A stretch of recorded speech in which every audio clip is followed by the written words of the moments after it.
Hi everyone, I'm Creely. This is my ultimate guide to gathering for Final Fantasy XIV patch 7.4. This guide will cover everything you need to know about endgame gathering, new legendary node locations and spawn times, the stats required to gather them, and the most effective gathering rotations to ensure you get the most out of your time spent in the field. Let's start with the required stats for the new legendary nodes.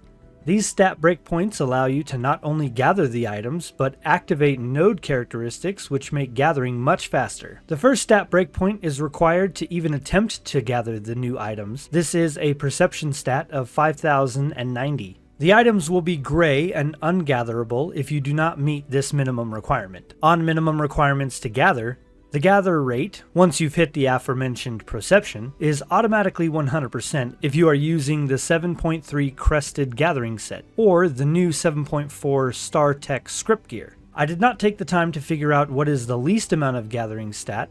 It's irrelevant. The next stat breakpoint is actually perception again. Like previous legendary nodes, there is a permanent characteristic of Gatherer's Boon plus 30%. This characteristic pushes the Gatherer's Boon chance, or high quality strike if you will, to 60% plus. This requires a perception of 5600 to activate. The next characteristic is Gathering Yield plus 1 with a tilde. This requires 5400 gathering to activate. The final characteristic is Gathering Attempts or Integrity plus 1. Also with a tilde. This requires 960 GP to activate. If you look at the Gathering Yield plus 1 and the Gathering Attempts plus 1 characteristics, you will notice a tilde next to the plus 1. The tilde indicates it can be plus 2 or even plus 3. If you have more of the required stat, it actually pushes the characteristic to a greater bonus. The plus 2 versions of these characteristics are hidden, meaning they will continue to show as 960 GP or 5400 gathering, but the plus 1 will instead show as plus 2. For the Gathering Yield plus 2, you will need 5643 gathering. And for the Gathering Attempts or Integrity plus 2, you need 990 GP. I personally don't recommend it, but in case you are wondering, Gathering Yield plus 3 requires 5886 gathering.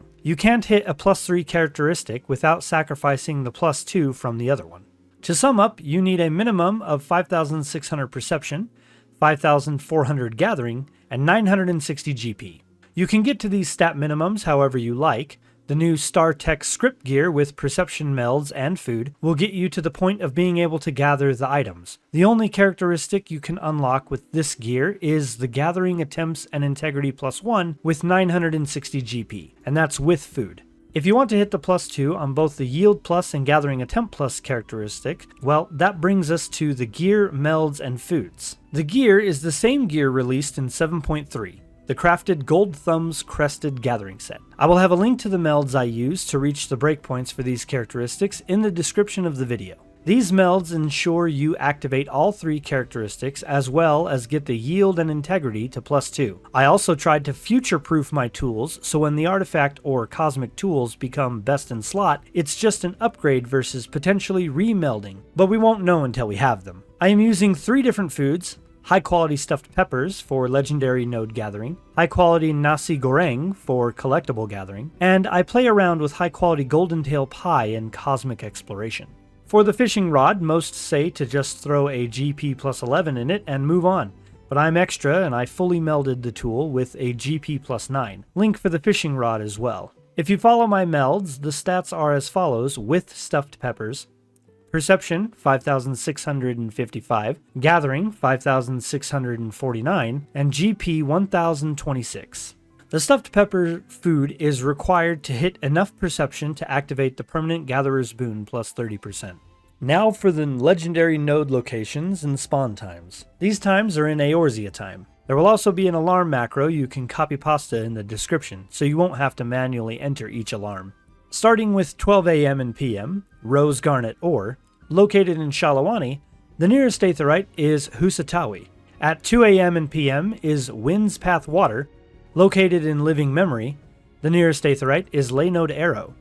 4 AM and PM we have Carnauba Leaf, located in Kazumauka. The closest aetheryte is Okhanu. 6 AM and PM is the Urqopacha Flax, located in, you guessed it, Urqopacha. The nearest aetheryte is Warlar's Echo. 8 AM and PM, we have Fulgurpine Log, located in Living Memory. The closest aetheryte is Laynode Arrow.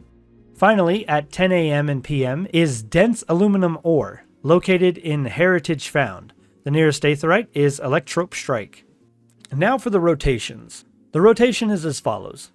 Pioneer or Mountaineer's Gift 1, Pioneer or Mountaineer's Gift 2, Nafika's or Nald Thal's Tidings, Blessed Harvest 2 or King's Yield 2, Bountiful Harvest or Yield 2, Gather until 100 GP or 1 attempt/integrity left, Bountiful Harvest or Yield 2, Gather till done. For the Yield +1 gathering points, there is a rotation commonly used due to the fact that this node basically has Bountiful Harvest or Yield 2 active. The rotation is Pioneer or Mountaineer's Gift 1, Pioneer or Mountaineer's Gift 2, Nafika's or Nald Thal's Tidings, Gather 3 times, Ageless Words or Solid Reason, if proc, Wise to the World, Gather until 1 attempt or integrity left, Bountiful Harvest or Yield 2, Ageless Words or Solid Reason, if proc, Wise to the World, and then Gather until done.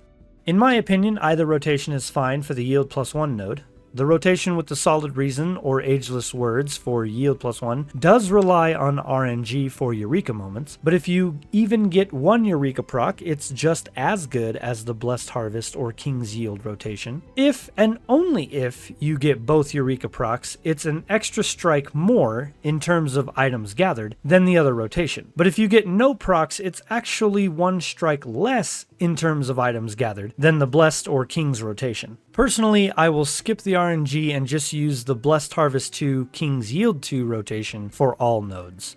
This is normally where I would put in the Fisher portion, but there is nothing to say about it. The patch notes say they got new fish, didn't say anything about new fishing holes, and there are no new recipes that call for fish. Oh, but you can now change bait while mounted, so nice. That's all I got for my guide to endgame gathering for Final Fantasy XIV Patch 7.4. If you have any tips or advice you would like to share, feel free to put it in the comments. Some of the stuff I put in these guides, such as the hidden node characteristic breakpoints, I first heard of from a comment, so I would very much like to know what you guys have to say. If you've made it this far, be sure to subscribe to my channel and like the video. Those things really encourage me to keep going. Thanks for watching. Have a safe journey.